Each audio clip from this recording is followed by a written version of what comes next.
At sa huli, natanggap din ni Glenn ang katotohanan na hindi talaga nakatadhana ang babaeng dapat na para sa kanya. Kitang-kita ang resulta at ebidensya mula sa siyensya. Ngayon, siya'y nagdurusa dahil nakita ang mga bagay na hindi dapat makita. Subalit, meron pa naman isang pag-asa na sa kanya'y naghihintay. Ayun ay si Nikki. And I got up when I need shining in the passenger seat. So nice. Tama na, itigil mo na. Itigil mo na yung Pre, may iyak ang tenga mo, pre. Tama na. Tanggapin mo na, pre, sa kanyang mga mata. Lumalabas ang muta. Sa kanyang bibig, lumalabas ang suka. Habang tumatagal ang panahon, lalo siyang nahihirapan. Alam mo, masabi ko lang. Yan ang OS na wala. Ito lang, no? Konti lang, okay. Ikaw? So, pre, ano masabi mo sa iyong pag-upo dyan? Okay lang. Bakit? Taas mo konti. Bakit okay lang? Alam mo namang mainit ang panahon ngayon eh. Mainit.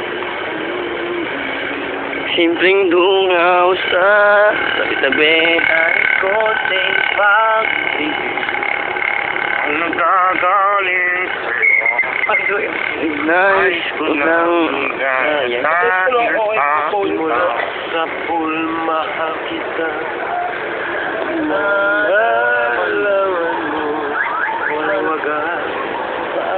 Video yan. Inawalan mo. Yeah. La la la. Bakit biglang magbago? Balat kayo sama mo kaya.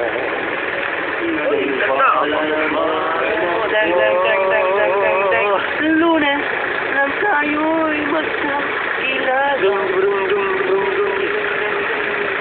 Martes muli nakita. Miyerkules nang mamatay ka na sa kama.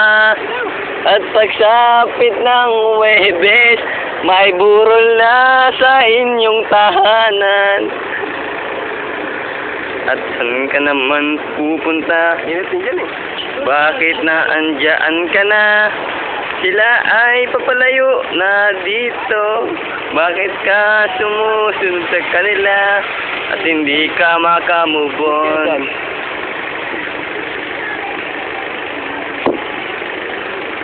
At pagsapit na singgo.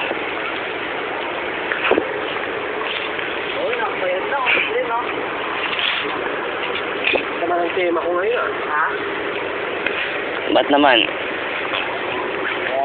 Panoorin na, stop mo na, panoorin.